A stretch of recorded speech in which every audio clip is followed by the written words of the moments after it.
So we talk about nationalism because beyond discussing freedom, equality, and the rule of law as important features of democracy, the last thing in understanding democracy fully is understanding what is meant when we refer to the people. If democracy is power held by the people, then who are the people that are holding the power? One way of defining that is nationalism. And defining nationalism itself, embedded in that is defining what a nation is. Now, nation is synonymous in many uses with people. There tends to be what we would call sort of a more organic component to it. When we talk about people as a nation, we're usually talking about that they share the same ancestry, that they, so it's not only that they live in the same place, but they share the same ancestry, they share the same culture, the same language, things like that.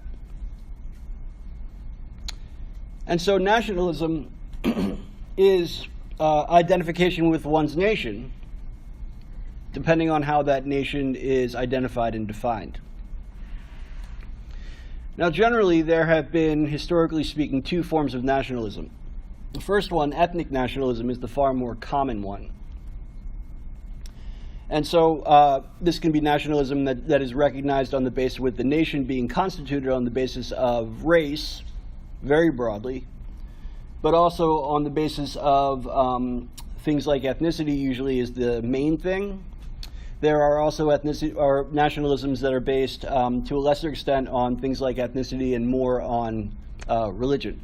So Pakistani nationalism and Bengali nationalism are specifically based on Islam, for instance, even though the ethnicities that live in Pakistan and in Bangladesh are also live in India. India is a state that's defined secularly, whereas Pakistan is not. Language also is a big unifying factor, if I haven't said already, in nationalism. So you will normally see nations being defined and the borders between those nations being identified where languages are different. Civic nationalism, which is the kind of nationalism that you see in a country like ours, is one that is based on identification with the place of birth or residence, regardless of ethnic considerations. So when we talk about nationalism in the United States, normally what we're talking about is that the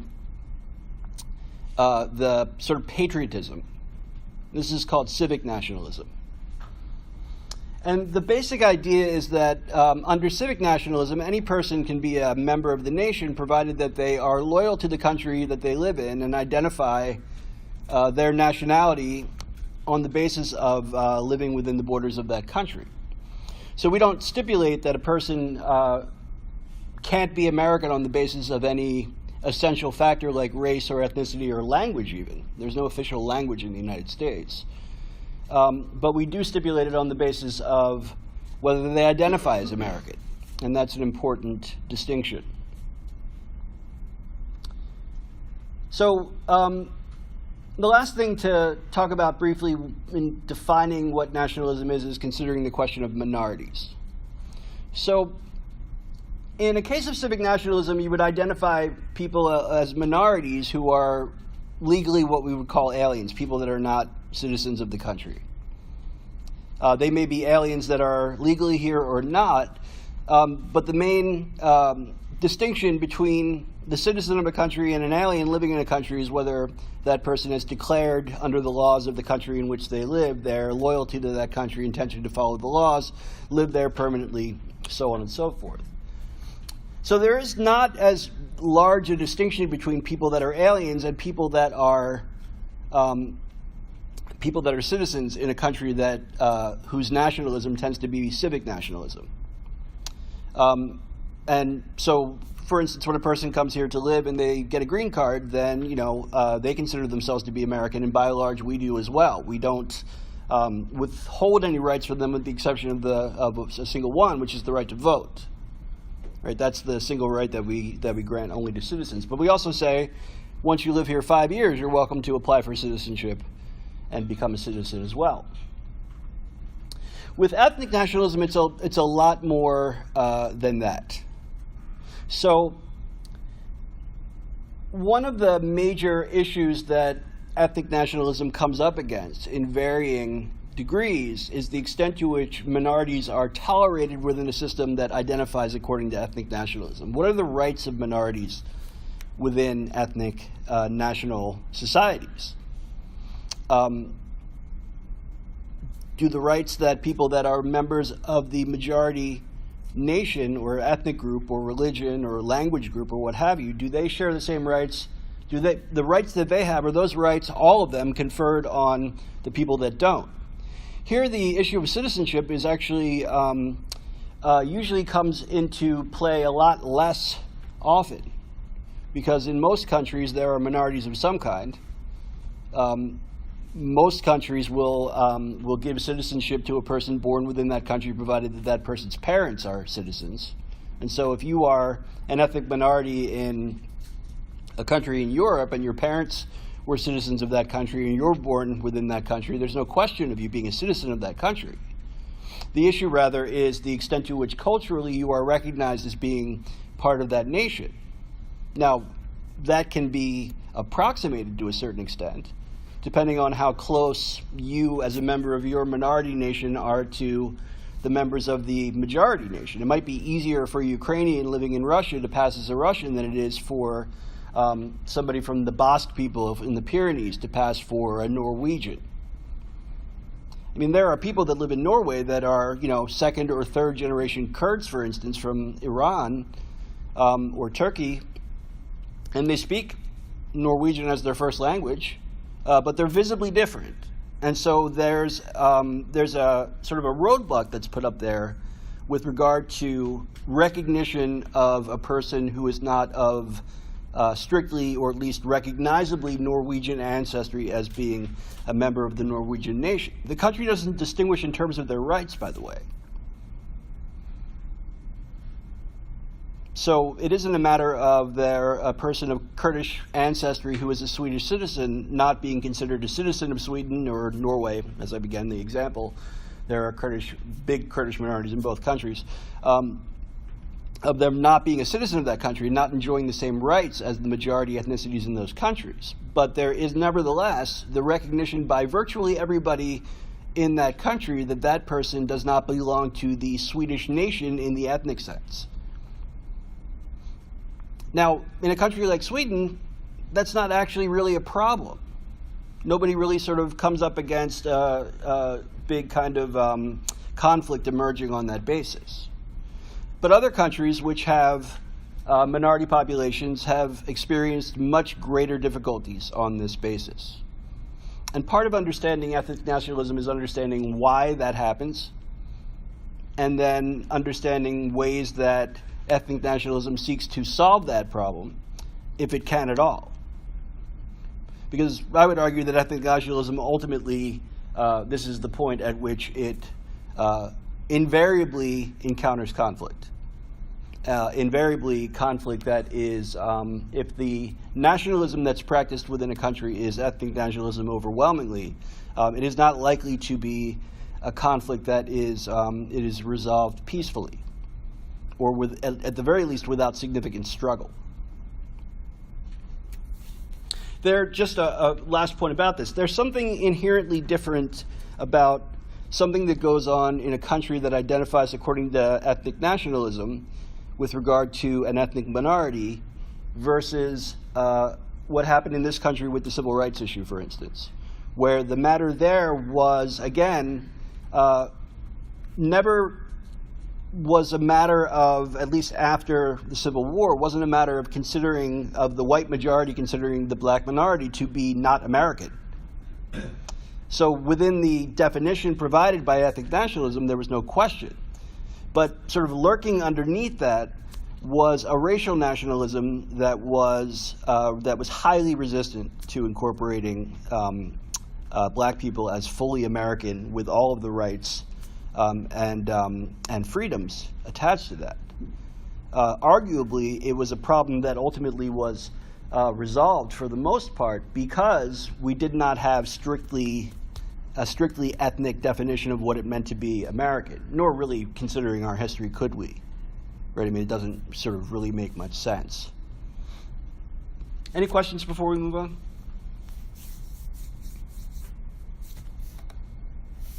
So here's a map of Europe in 1815. What you'll notice is that in Western Europe, you've got large countries that have clearly defined borders and that are, ethnically speaking, very, very homogeneous. English people live in England, Irish people live in Ireland, Scottish people live in Scotland, French people live in France, Spanish people live in Spain, Portuguese people live in Portugal.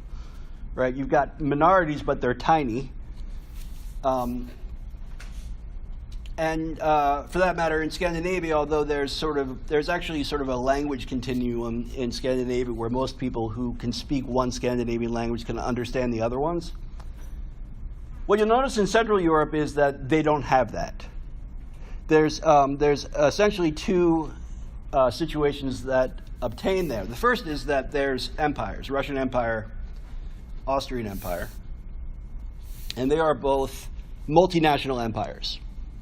Russia has an overwhelming Russian majority, but it has very significant minorities living in the western portion and outside of Europe in the Asian part of the Russian Empire.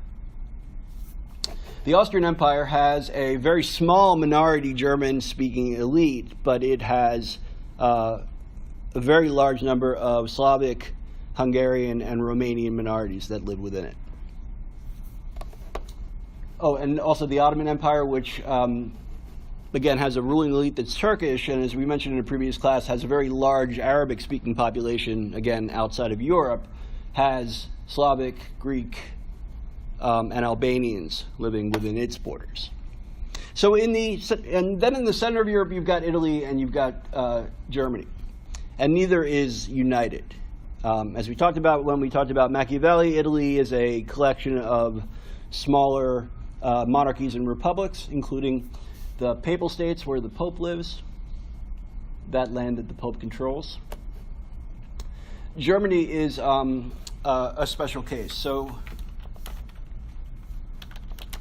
what exists in Germany, what's today Germany, I should say, in Central Europe for about 1,000 years is something called the Holy Roman Empire. And it's actually, these are the borders, that purple line that surrounds this section in here, which is partly Prussia, partly Austria, partly this brown stuff here, basically, which is a bunch of very, very small monarchies. That's the Holy Roman Empire. The Holy Roman Empire is founded in the 9th century, and it is a loose confederation of German-speaking states. And they have an emperor. That emperor basically is only responsible for solving disputes between the constituent states and for leading an army when the need arises. But otherwise, German-speaking Europe is broken up into nearly 100 different constituencies, states with their own governments, their own leaders, so on and so forth. The leaders of those states get together when the emperor dies, and they elect a new emperor.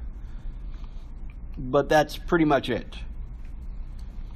And very significantly, since the Protestant Reformation, there's been decreasing cooperation between the Protestant states within the Holy Roman Empire and the Catholic states within the Holy Roman Empire. The former are dominated by Prussia, the latter are dominated by Austria.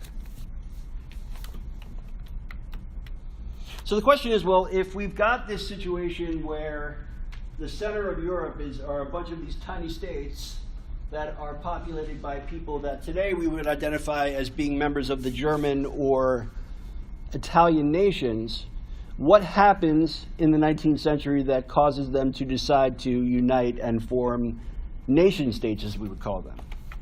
A nation state is a political entity that is designed to be the home of a national group, here defined basically ethnically. So what happens? Well, the answer of what happens is that 1815 marks the end of the Napoleonic era. It's the year that Napoleon is finally defeated by the powers that he's been fighting. and the monarchy is returned in France, and this is, if the French Revolution had not yet ended at this point, it certainly is over now. And what the Germans and the Italians both sort of resolve at the end of this is to unite for a better ability to defend themselves, because what they have found is that because they are small states that are individually quite weak, they have had a difficult time fighting off French domination under Napoleon. And they don't want that to happen again.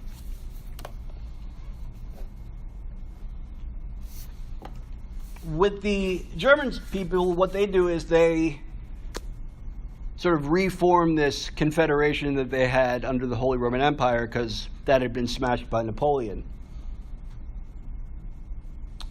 But here there's a firmer division between what ultimately will become Germany and what ultimately remains Austria. As we mentioned when talking about Marx, in 1848 there is a series of revolutions that go through Europe. They are largely nationalist in character. So in countries where there are minorities significant in number, this is a move for independence, or at the very least autonomy, or equal representation. In countries that are divided, like Germany and Italy, this is the beginning of calls for either uniting, or in the case of Italy, for throwing off colonial rule, because there are still colonial powers, mainly French and Austrian, that are governing in Italy. When Germany begins to unify, it does so under the auspices of Prussia, which is the most powerful of the northern German states, and it does so to the exclusion of Austria. So there is a sort of a conscious decision made by Germany to define itself without the very large Catholic minority in the south.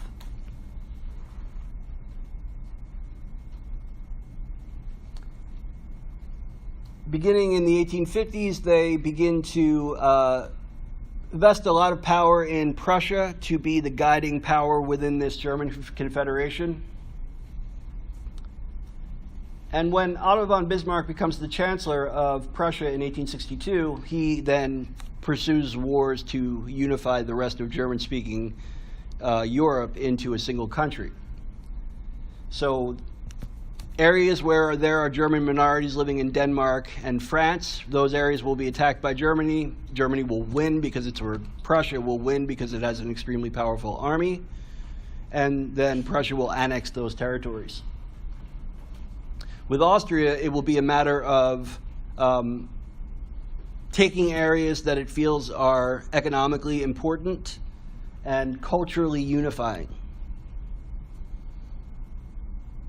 And again, that will be a war that will make that necessary. When finally Bismarck has decided that he's culled together all of the land that he wants, they declare a German empire in 1871.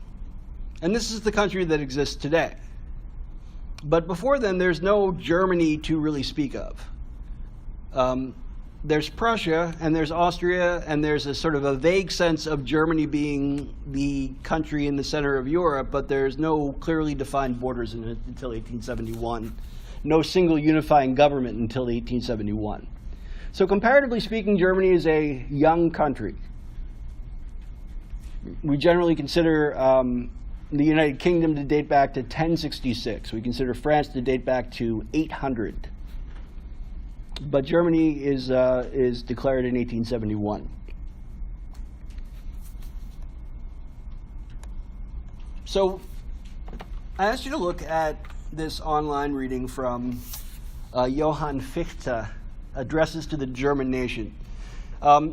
This is one of like a couple dozen addresses, orations that he gave in Germany, or what became Germany, I should say, in 1808, so when the Napoleonic Wars were still going on.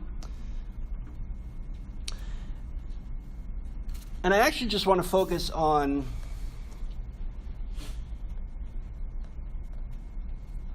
the second and third paragraphs.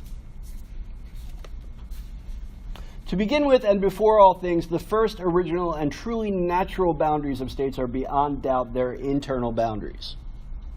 Those who speak the same language are joined to each other by a multitude of invisible bonds by nature herself. Long before any human art begins, they understand each other and have the power of continuing to make themselves understood more and more clearly. They belong together and are by nature one and an inseparable whole, such a whole, if it wishes to absorb and mingle with itself any other people of different descent and language, cannot do so without itself becoming confused.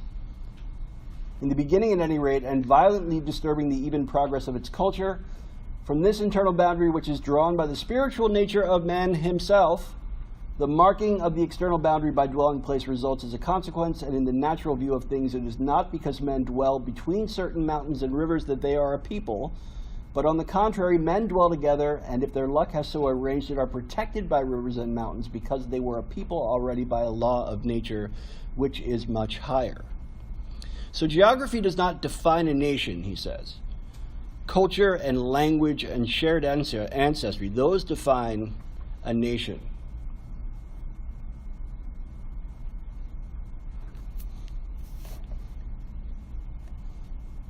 Thus, he continues, was the German nation placed sufficiently united within itself by a common language and a common way of thinking, and sharply enough severed from the other peoples in the middle of Europe, as a wall to divide races not akin, not related. The German nation was numerous and brave enough to protect its boundaries against any foreign attack. It was left to itself, and by its whole way of thinking was little inclined to take notice of the neighboring peoples, to interfere in their affairs, or to provoke them to enmity by disturbances. As time went on, a kind fortune preserved it from direct participation in the conquest of other worlds, that event which, more than any other, has been the basis of the development taken by modern world history, of the fates of peoples, and of the largest part of their ideas and opinions.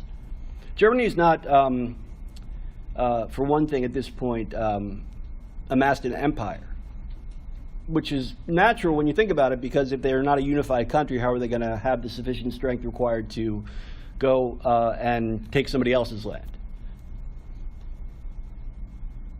They can't do so in Europe either, because all of the countries around it are significantly stronger. And by and large, when the time comes that Germany is sufficiently strong to take on colonies, it will, but it will sort of be left with little to choose from, because England and France will have taken the lion's share of them.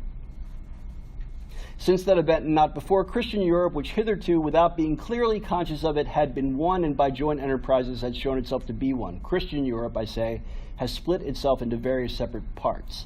Since that event, and not before, there has been a booty in sight which anyone might seize, the prize in sight, and each one lusted after it in the same way, because all were able to make use of it in the same way, and each one was envious on seeing it in the hands of another. Now and not before was there a reason for secret enmity and lust for war on the part of all against all. Moreover, now and not before did it become profitable for peoples to incorporate with themselves people of other descent and other languages by conquest, or if that were not possible, by alliances, and to appropriate their forces. A people that has remained true to nature may have the wish, when its abode becomes too narrow for it, to enlarge it by conquest of the neighboring soil in order to gain more room, and then it will drive out the former inhabitants. It may have the wish to exchange a harsh and unfruitful region for a milder and more fortunate one, and in this case, too, it will drive out the former owners. It may, if it should degenerate, undertake mere pillaging raids in which, without craving after the soil or its inhabitants, it merely takes possession of every useful thing, sweeps the countries clear, and then departs. Finally, it may regard the former inhabitants of the conquered soil as one of the useful things and allot them as slaves to individuals. But for it to attach to itself as a component part of the state the foreign population just as it is, that will not profit it in the least, and it will never be tempted to do so. But if the case is thus, that there is a tempting common booty to be fought for and to be won from an equally strong or even stronger rival, then the calculation is different. It matters not how much or how little the conquered people may blend with us, we can at any rate make use of their fists to overcome the opponent we have to rob, and every man is welcome to us as an addition of our fighting strength. So he makes 2 points here. First, that you can conquer land, but you can't conquer people and absorb them into your nation, because they're different from you. because they don't share a common history, a common culture, a common language, the only solution really is to subordinate them or to push them out. You can cooperate them, with them, he says, if a common goal presents itself, but there is no sense in taking that too far and incorporating with each other politically if you are sufficiently different peoples.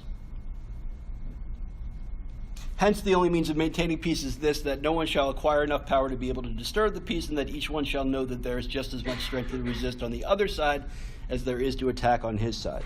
The last point to make here is that he says that German nationalism, the unification of German-speaking people within a single political entity, is necessary because only through a strong German state in the center of Europe will the other powers in Europe stop fighting over German territory. Here, he's right, basically. It is really the only thing that prevents other countries in Europe that are stronger on the basis, at least in part, of more unity. Only with a strong German state can that be stopped. Now that's going to give rise to a whole bunch of other problems, not the least of which is that then they're going to want a position for power against one another. They're going to begin resource conflicts, so on and so forth. But in terms of German-speaking people living within territories that are being victimized, the German state gets rid of that problem. Now, a couple of final comments about this are necessary. He talks about a common language and a common culture. And in Germany in particular, for a country that ultimately unites as much territory as Germany does, that is very much a fiction, demonstrably speaking. So not only do you have a Protestant North and a Catholic South, and that continues to be the case even with the exclusion of Austria from the German Empire, because Bavaria in particular is very deeply Catholic and remains so. But the language isn't unified in Germany. And this actually obtains right down to the present day, which is to say that if you have if you have two German people meeting for the first time, and one of them is from northwestern Germany where they speak a very distinctive dialect of German called Plattdeutsch, flat German, which means like it's just the vowels are less sort of elongated than in standard High German, as it's called. And they meet somebody from another part of German, particularly a part in the southeast, a very highly accented German. They will have difficulty understanding one another, particularly if they haven't been to the German equivalent of high school, where they could learn the national standard, which is the variety that Luther spoke. And in those cases, if they are both without a high school education from different parts of Germany, one thing that they will often do is switch to English, because it's pretty much guaranteed they're both going to speak that. In Germany, when they show Swiss people on TV, or people from Western Austria, they have to subtitle them. So this is not a language, the German language, that can really truly be said to have a kind of uniform standard that everybody speaks. It's more than just a matter of dialects, being pretty disparate. It's a matter of literally mutual intelligibility not being there in cases. So you've got differences in religion, you have differences in language, you have differences in development. In Germany, essentially, at this point historically, the only part of it that's developed at all is Prussia. The rest of it is agricultural, and even a lot of Prussia is still farms. It's just that they've got a really entrenched landed gentry in Prussia. So there's class distinction as well, development distinction. Now I point this out not because it makes the inherent value of the idea of German nationalism either any less important or more important or less valid or more valid, but rather to point out something about nationalism generally speaking, which is that ultimately nations are sort of conjured up as being something organic and natural. And certainly DNA tells us that that's partly true, right? I mean, if you are a member of a particular ethnic group, it's likely you're going to have genetic markers that people within that ethnic group are also much more likely to have than other ones, right? If it's a matter of ethnicities that are racially distinct, then it's going to be visible to the eye. If it is a matter of language, as in the case of Germany, then that's going to be very obvious as well. And if it's a matter of religion, again, as in the case of Germany, but also 100 years later in the case of Southern Asia, that's going to be something to negotiate as well. So while certain things can be pointed to that are unifying, there are also things that are not unifying, that are grounds on some level for disunity. And the extent to which a nation then is defined is a matter of some amount of, yes, shared history, shared culture, shared language, shared genetics, but also looking away at things. There's a certain aspect of imagination that goes into it. A very famous cultural anthropologist, Benedict Anderson, said that nations are imaginary communities.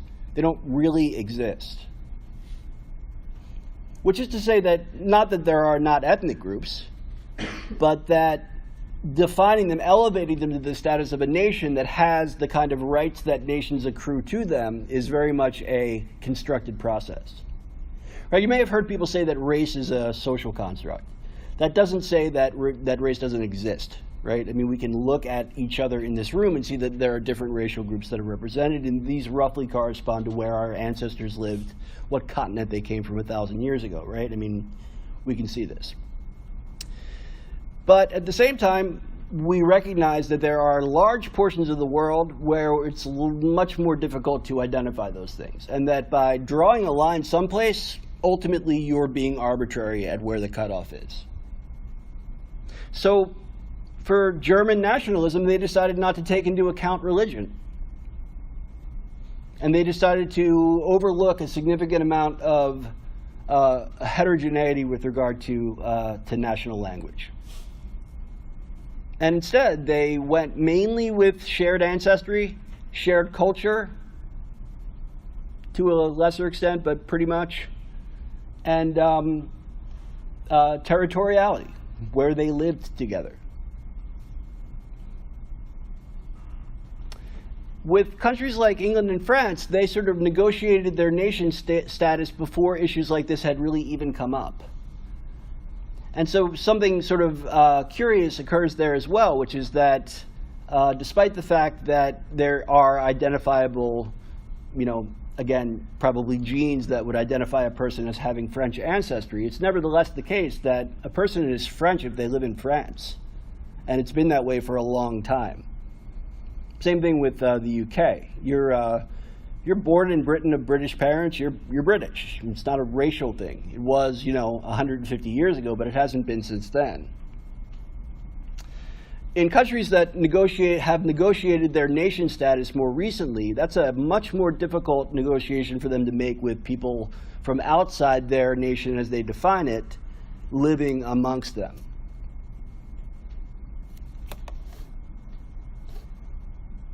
So Italian nationalism faces basically all of the same problems from an ideological standpoint that German nationalism does, except it doesn't have the religious issue. Pretty much everybody in Italy is Catholic.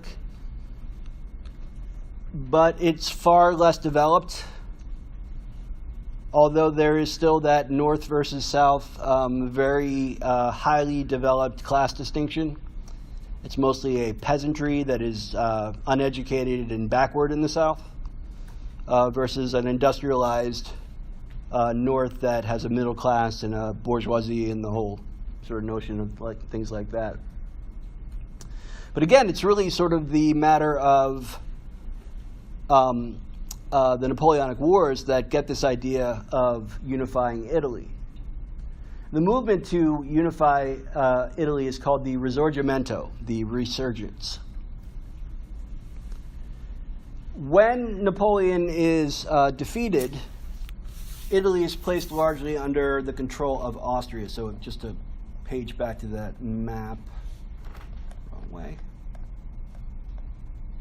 So in the south, you have something called the Kingdom of the Two Sicilies that makes up Sicily, and basically all of southern Italy up to Rome, or just south of Rome, and then the Papal States. And then in the north, it's controlled by a big portion of it, particularly the most developed and wealthiest portion of it, is controlled by Austria. France controls parts of it over here. Spain controls the area to the west of Milan and Sardinia. But where the sort of the major economic base is held by Austria. And the south, which is territorially the largest, that's basically mainly agrarian and very poor. The man who founds, or who sort of begins the nationalist drive in Italy, his name is Giuseppe Mazzini. He founds an organization called Young Italy in 1831.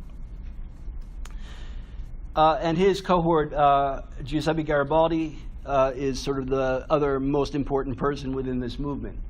He goes into exile in New York City, where there's not a large Italian population at that point. But he's exiled pretty much for the attempt at organizing a nationalist movement in Italy. Very much in the same way as in Germany, the Revolution of 1848 begins this process of unification in earnest. Several Italian states will declare their independence, but they won't actually secure it until they have the military strength to do so, which they will get by virtue of Garibaldi and Mazzini bringing the Risorgimento to them, whether they want it or not, basically. So the area of Italy called Piedmont, which is in the northwestern part, which is at that point under French rule, they take the lead in unifying. And this process is easy in the north, where the benefits of doing so are seen very clearly by everybody. But in the south, it's resisted very heavily. There's a sense that that what will happen if there's unification with the north will be unfavorable to the landed gentry, and the peasants are afraid of it as well, so they fight it. But after what amounts to a civil war, unification happens by 1861, with the exception of the city of Rome, which remains under the rule of the Pope. That takes another 10 years.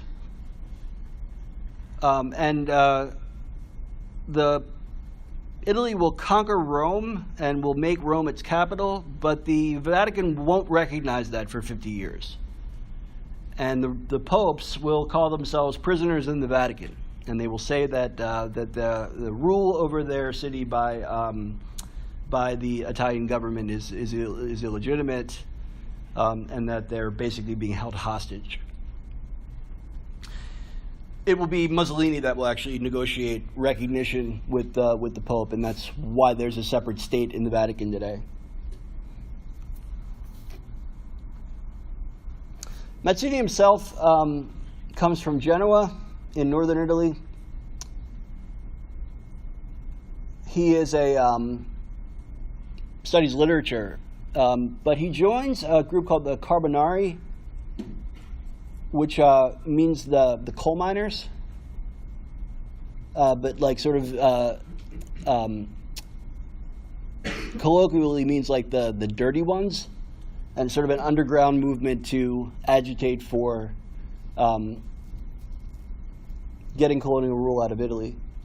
He's exiled as well, but he returns in 1848 and begins the drive to unify Italy. This takes, again, a long time. It's not until 1868, so it takes about 20 years of very concerted fighting for Mazzini and Garibaldi together to unify Italy under a single government.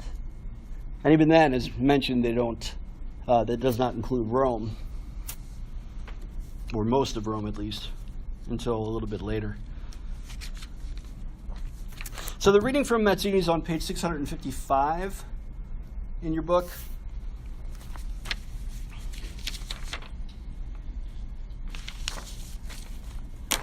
This is from a collection of works by Mazzini, but it is specifically the like the charter of Young Italy, this nationalist organization that Mazzini founds.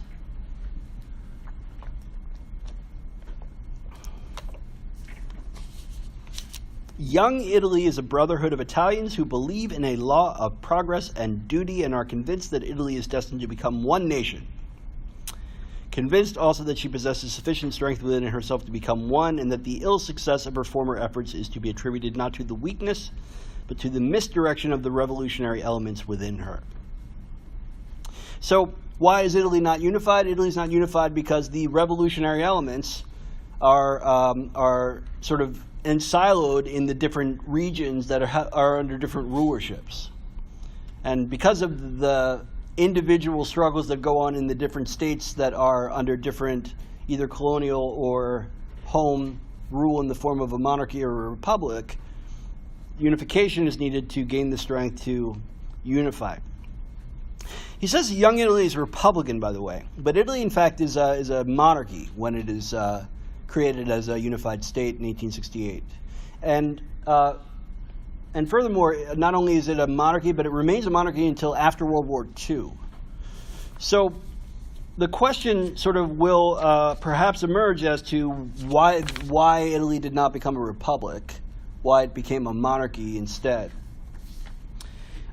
He says, it's Young Italy is a Republican because theoretically every nation is destined by the law of God and humanity to form a free and equal community of brothers, and the Republican is the only form of government that ensures this future. Now, the reason why it becomes a monarchy basically is because that's the easiest way to incorporate that large kingdom of the two Sicilies into the whole country, by an agreement that says that we will recognize that king as the king of the whole country. But this is a constitutional monarchy that's formed in Italy. And therefore the monarch, the king of Italy, will be pretty limited in his power to do things. And instead, Italy will operate pretty much in the model that the UK does at the same time. The means by which Young Italy proposes to reach its aim are education and insurrection to be adopted simultaneously and made to harmonize with each other. Education must ever be directed to reach by example, word, and pen the necessity of insurrection. Insurrection, wherever it can be realized, must be conducted so as to render it as a means of national education. So they're interrelated processes, education and insurrection. And remember, education is a cornerstone aspect of nationalist movements, because it's only through, so just to step away from a second, if you have a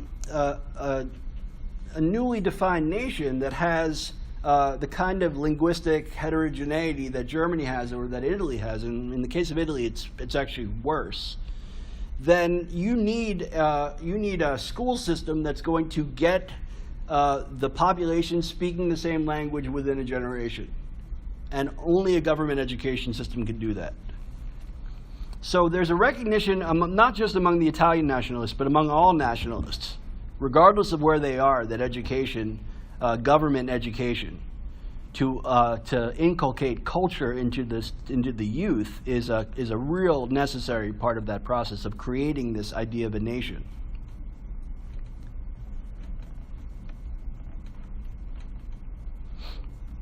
But he says also it's to instill in them this revolutionary spirit, the spirit of insurrection. Insurrection, he says, by means of guerrilla bands, is the true method of warfare for all nations desirous of emancipating themselves from a foreign yoke. Why? Because colonial powers are established military powers, and they've got much stronger armies than you do as an insurrectionary force. If you fight by the rules of war, then you are going to lose.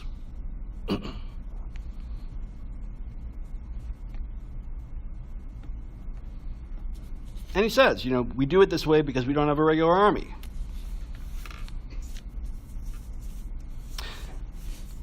The rest of the reading, beginning on page 656, is their sort of pledge for every new member that they must take. And what's significant about it is not just the sort of the appeal to nation status and to the membership of the member of young Italy as a member of the Italian nation, such as they're defining it, but also the emphasis on that you're willing to give your life for this cause. And we're going to see this get significantly more severe when we look at the Serbian case. But it underscores an important point about nationalism generally and ethnic nationalism very particularly, which is that it very much emphasizes the nation over the individual. That doesn't mean that you can't have individual rights within a society that is operating according to the principles of ethnic nationalism. But it does mean that it puts the nation, the ethnic group, or the body politic, however you want to sort of define it, in an elevated status, particularly when the struggle to establish political dominance for that group is underway. Because only through that process of self-sacrifice, giving up your rights for the greater good of the whole, they believe can this be accomplished.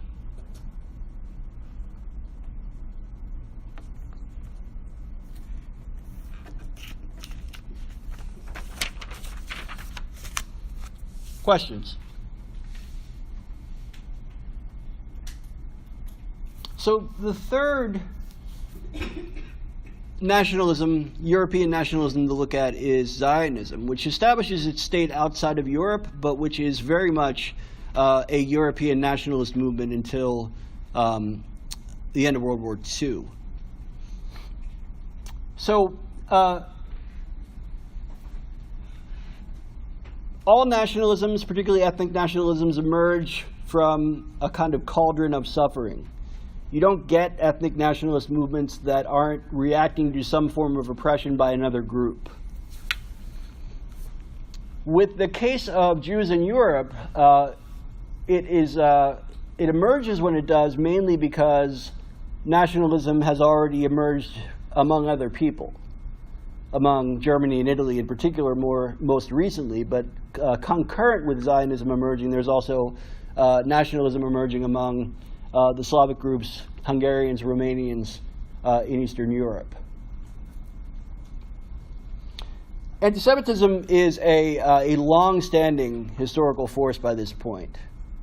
The Zionist movement, politically speaking, begins in 1897. Anti-Semitism in Europe goes back to the Romans.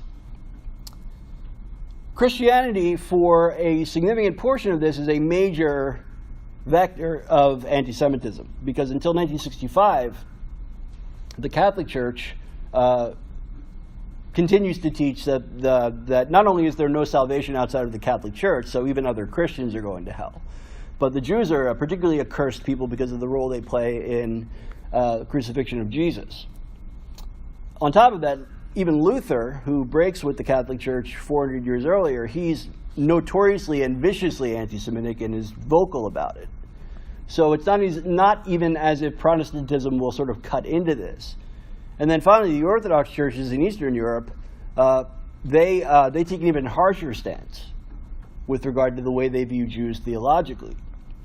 So for the vast proportion of Jewish history in Europe, they are a consigned people with questionable legal status on the basis of religious belief by and large. Now, with the Enlightenment, that begins to change, because there's this division between religious belief and political power.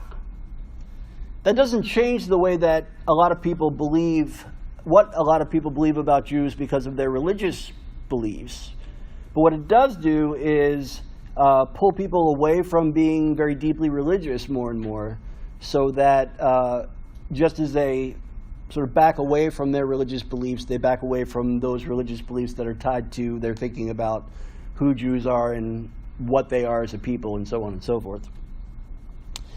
What happens, though, particularly with liberation of the Jews in the 19th century, which happens under Napoleon, is a reaction against that liberation of this very visible minority because Jews come originally from a different part of the world, particularly in the northern parts of Europe. They visibly look different. So they're easy to sort of pick out on that level. Before there's any kind of religious enlightenment in the Jewish communities, which comes about 100 years after it does for the Christian communities, they're also very distinguishable by the way they dress.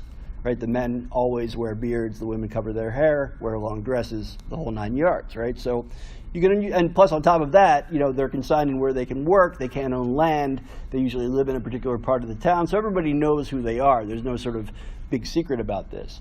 As they're liberated, they're able to then enter into economic competition with everybody else, which is problematic because then that's going to be another vector of hostility to them.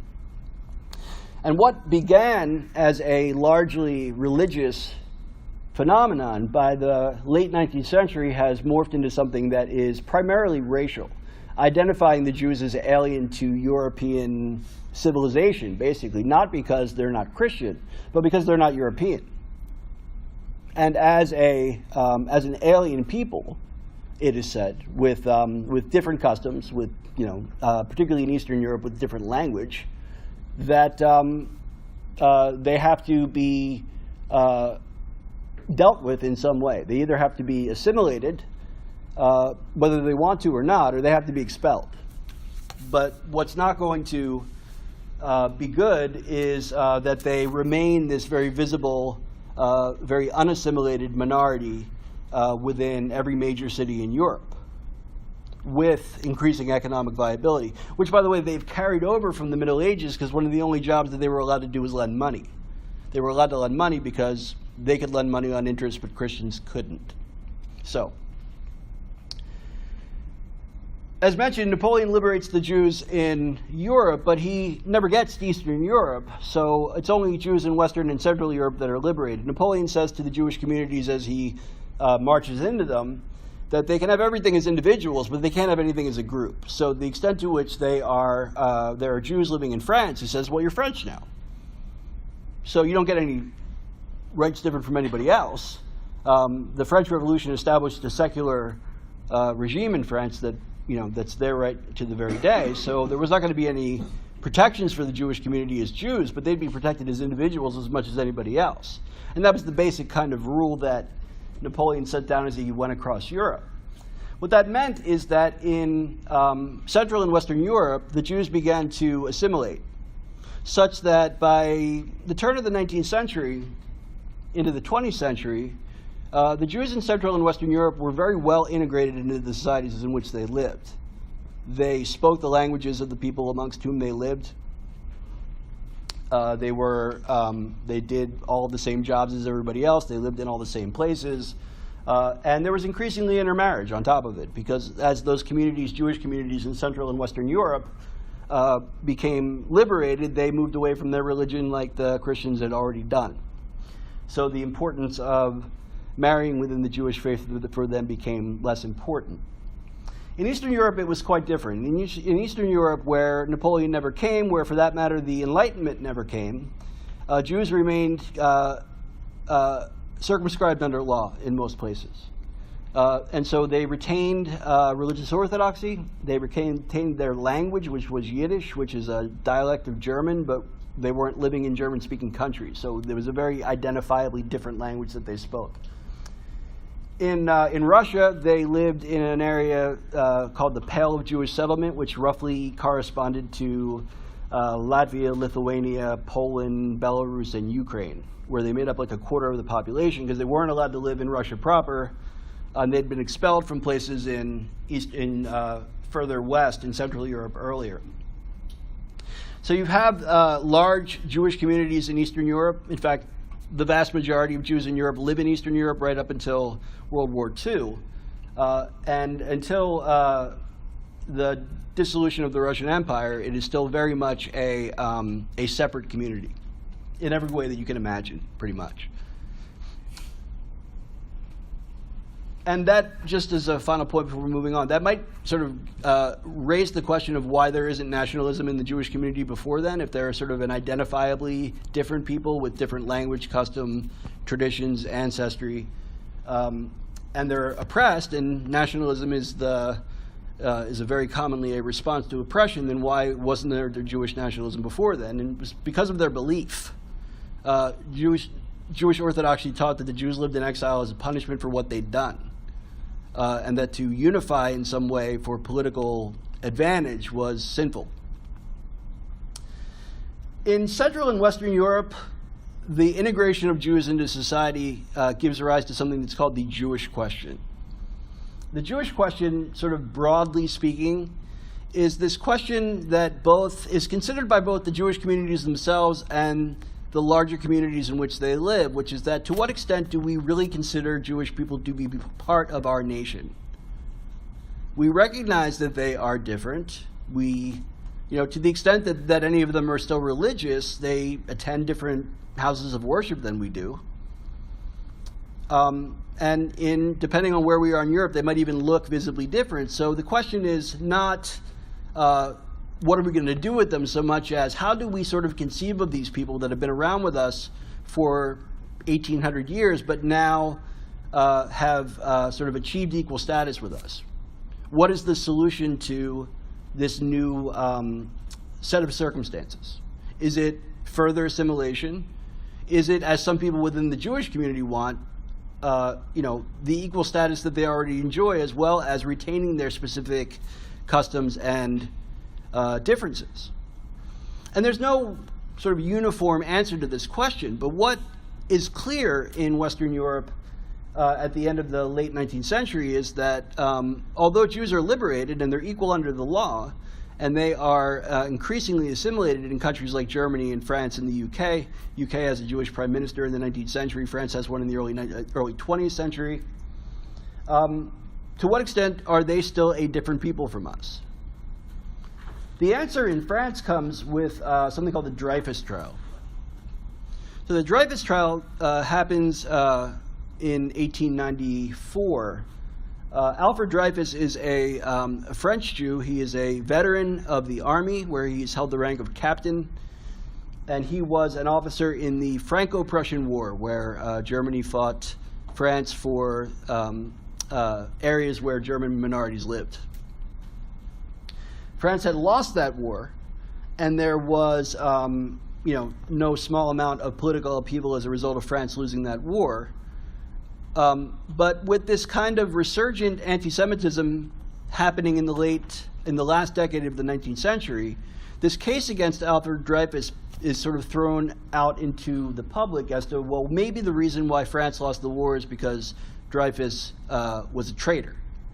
Maybe they lost the war because Dreyfus gave secrets to the Germans. And on some level, they justified the thinking about this, the people that accused him, justified their thinking about this on the basis that they believed that Jews were much closer to Germans because most of them had German last names by virtue of having lived at some point or another in German-speaking Europe. But the bigger issue was that they were just viewed as unloyal, that if you were Jewish, you could not inherently be loyal to the country in which you lived. And so given the opportunity, particularly with a monetary incentive to betray your country, you would. You were just less loyal than a non-Jewish French person would be. Dreyfus was found guilty, and he was sentenced to 20 years in prison, and he was thrown in prison. This caused a tremendous upheaval in French society, with basically the lines being drawn in French society between the left and the right on whether or not you supported Dreyfus on the left or you were against Dreyfus on the right. And those divisions, by the way, are still the divisions in French society on left and right. It's no longer about Dreyfus. It's no longer really even about Jews, but it is still very much the division between left and right in France. Sort of the descendant parties on the left and right in France come from the divisions that began in the French Revolution but sort of took their clearest form with the Dreyfus trial. Turns out, by the way, that Dreyfus was not guilty. So he was actually exonerated. He was let out of prison because the outrage that people on the left felt about this clearly they felt innocent guy being railroaded on the basis of his being Jewish was a miscarriage of justice, particularly in a country that had claimed to be the sort of the standard bearer of democracy and liberty, equality, and fraternity in Europe at that point. And remarkably, really, just as a final point about the Dreyfus trial, remarkably about the Dreyfus trial was that, comparatively speaking, France was not even that anti-Semitic a society. Russia was far more anti-Semitic than certainly on the governmental level, because Jews were still being forced to live in the Pale of Settlement, and they didn't have full equal rights, and so on and so forth. And actually, even by the time the Dreyfus trial was going on, they were being consigned to even worse laws against them. But sort of what was brought to the surface with the Dreyfus trial was that there was still a very strong undercurrent of anti-Semitism in Europe that could be brought to the surface if the conditions were right. So the founder of political Zionism is Theodor Herzl, who is, comes from a German-speaking Jewish family in Budapest. He's a journalist and a lawyer from Vienna, and he comes to Paris to cover the Dreyfus trial. And it's there that he says he comes to the realization that that the future for the Jewish people is not in Europe. That only nationalism can save the Jewish people from certain catastrophe, because even, he says, a country as civilized as France that has full civil rights for Jews can erupt into an anti-Semitic outrage like the Dreyfus trial. So he writes and publishes a book called The Jewish State the following year. And within 2 years, he has whipped up people enough that, that they're able to hold an international conference on the issue of Zionism, of Jewish nationalism, in 1897. For his own part, Herzl is not wedded to the idea of placing a Jewish state in Palestine. He eventually comes to accept that as probably where it's going to be. But he, for instance, proposes putting it in Africa at one point, which, of course, does not take into account how the people in Africa will feel about that. He also does not live to see the creation of a Jewish state. What is sort of most important about Zionism from the standpoint of Herzl and his goals is that Herzl was a Central European. He came from an integrated family, and he was sort of agitating for Zionist political activity within Central and Western Europe. That's not where it caught on. Most Central and Western European Jews were not interested. They were interested in bettering their situation or maintaining their good situation where they already lived. Where Zionism caught on was in Eastern Europe, where the situation for Jews was much worse. So for this suffering community, which was still very much circumscribed under the law, this was a possible solution for them. The problem was that their religion forbade it. So it really only caught on for those Jews who had abandoned their religion, which was the political left. So political Zionism until the end of World War II is basically a province of left-wing Yiddish-speaking Jews living in Eastern Europe. And the Jews elsewhere in Europe don't care. And religious Jews really don't care because they don't believe in it. So the World Center for the World Center of Zionist activity in Europe is Vilnius, Lithuania, where there is one of the largest Jewish communities in Europe. It had also been, previous to that, it had been the Center for Orthodox Jewish Learning in Europe. So it has an extraordinarily important role in Jewish history for both of these reasons. It's sort of unsurprising the Zionist movement gets its kind of political center there based on its previous history as a center of Jewish culture.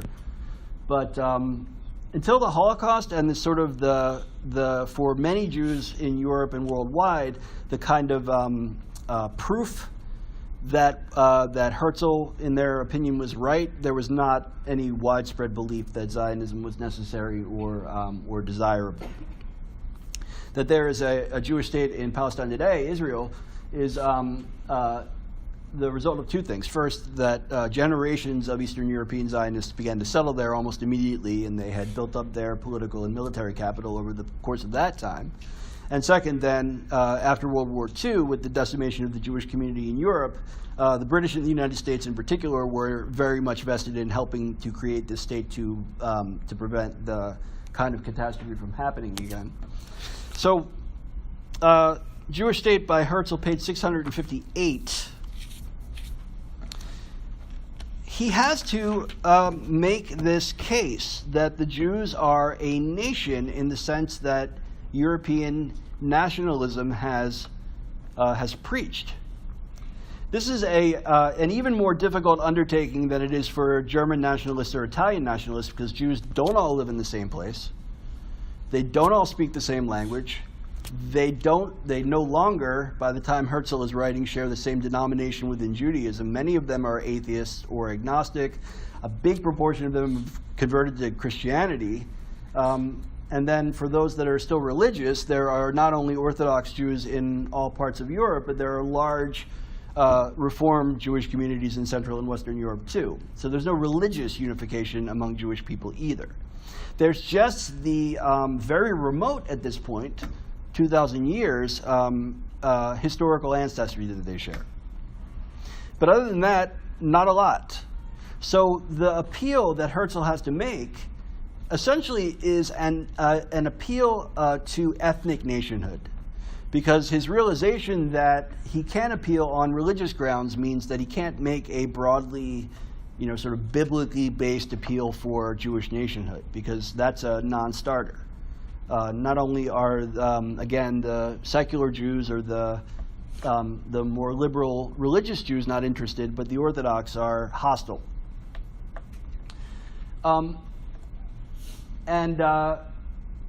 Again, there are big linguistic divides. On top of this, by the way, there's large communities of Jews in southeastern Europe, historically at this point, that are Spanish-speaking from 500 years earlier, being expelled from Spain and Portugal. So the linguistic issue is even greater, even among those Jewish communities that are still by and large segregated. So he begins by saying, "We are a people, one people. We have honestly endeavored everywhere to merge ourselves into the social life of surrounding communities and to preserve the faith of our fathers. We are not permitted to do so. In vain are we loyal patriots, our loyalty in some places running to extremes. In vain do we make the same sacrifices of life and property as our fellow citizens. In vain do we strive to increase the fame of our native land in science and art, or her wealth by trade and commerce. In countries where we have lived for centuries, we are still cried down as strangers, and often by those whose ancestors were not yet domiciled in the land where Jews had already had experience of suffering. But I think we shall not be left in peace." The appeal that he makes to Jewish nationhood is an appeal to Jewish suffering, which again is only going to really get traction in Eastern Europe, among Eastern European Jews at this point. But it isn't unique, again, among forms of European nationalism, or nationalism even in the broadest sense of the term, because suffering is the crucible of nationalism. You don't emerge as a nation until you've been victimized for being a part of that nation. So much of the selection that you have is dedicated to talking about the history of anti-Semitism, the fact that it sort of is uniformly experienced no matter where Jews live. But very much in the case of the Declaration of Independence, he realizes as well that an appeal for an independent Jewish state has to be made to the powers of the world in such a way that will appeal to them as well to support the creation of such a state. By 1897, there is in the Middle East, in Africa as well, with the exception of Ethiopia, no land that has not been subjected to colonization. So ultimately, whatever land it is decided will be consigned to a Jewish state is going to have to be negotiated through a colonial power.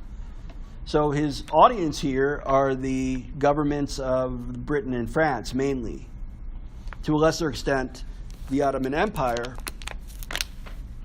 But if you pick up the third paragraph from the bottom of 660,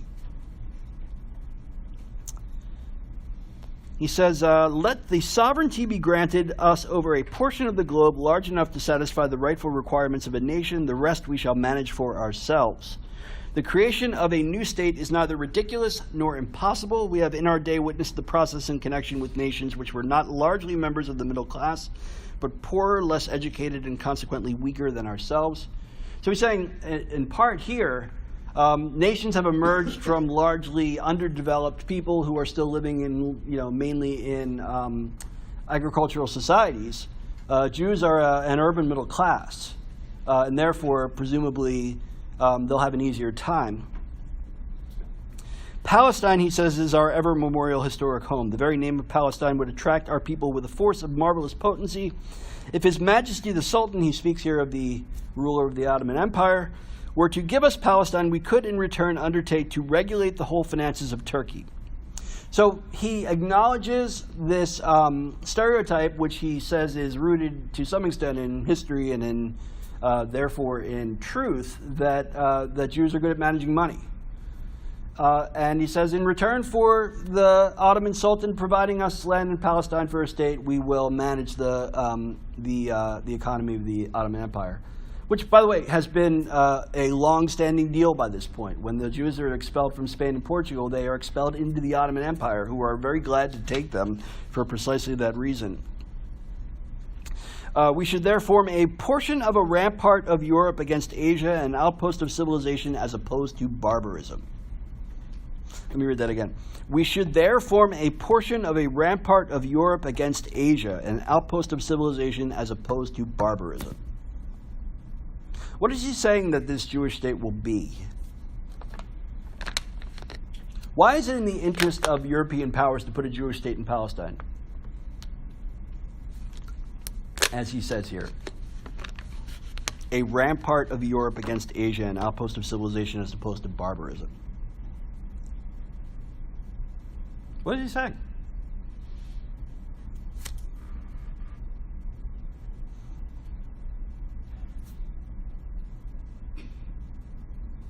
He's saying, well, the barbarian hordes from Asia will be the sort of the early warning station, because they're not going to be able to get to you without coming through us first.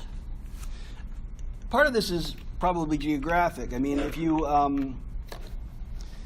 can see it's faint here, but here's Palestine here, here's Europe, here's Asia, here's Africa. It's at the crossroads of three continents. Strategically speaking, it's incredibly important. And it is largely true, considering that Russia controls all of the land from here all the way out to Alaska, that the only way that the barbarian hordes, as he refers to them from Asia, can get into Europe is via Palestine. He sort of insists on the Europeanness of Jews, even as he suggests that they live elsewhere. That they will essentially be a colonial project, an outpost of civilization in the midst of lesser humanity. There's a frequent criticism that is made of Israel today that it is operating in the form of a colonial power, and that's you can agree or disagree with that. But what's not terribly debatable is whether or not Herzl actually saw Israel as being that. He very much did. We should remain a neutral state, as a neutral state, remain in contact with all Europe, which would have to guarantee our existence. The sanctuaries of Christendom would be safeguarded by assigning to them an extraterritorial status such as will be as well known to the law of nations. So he says, well, look, if you give us Palestine, that means we're going to have Nazareth and Bethlehem and Jerusalem under our control.